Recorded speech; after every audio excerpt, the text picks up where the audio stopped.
this is going to be your third tip for using the block in a smart way while you're doing your yoga practice. And remove it from underneath, where I like to sit on the block, and put it down by the side. So this is a supported bridge pose. And if you find the bridge pose a little bit difficult to lift your hips up, this is a brilliant way to give you some stability and support. So your bridge pose is always bringing your feet close to your body. Put your hands at your side so that the tips of your fingers touch the backs of your heels.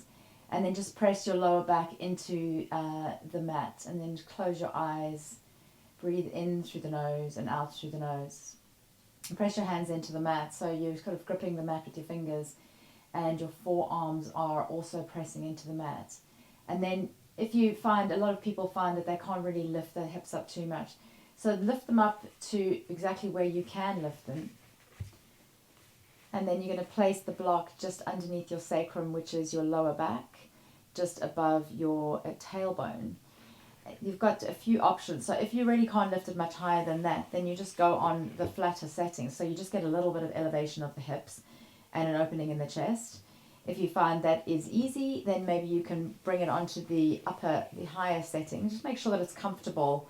Place it right in the center so that your hips are even on the block. And if you find that easy, or you do this today and then in a couple of days' time you want to try it again, you're feeling a little bit more flexible, you can lift the hips right up. You might have to come onto your tippy toes and then place the block on its highest setting and just place it just where it's comfortable. This should not at all be an uncomfortable position. It should feel really nice. Just place your hands onto the mat and then close your eyes and settle into it. So you've got this support of the block, which feels amazing.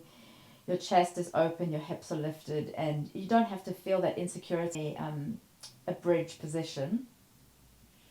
And by doing this, you can stay in this position a lot longer, which will help to get the body used to being in this position. So it's a lovely way to just unwind and relax.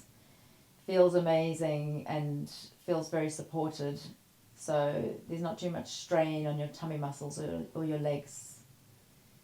And you can actually stay in the pose for longer. So that's what I would recommend. When you come out of it, just make sure that your legs are super strong, and then just remove the block and slowly lower your hips down to the ground.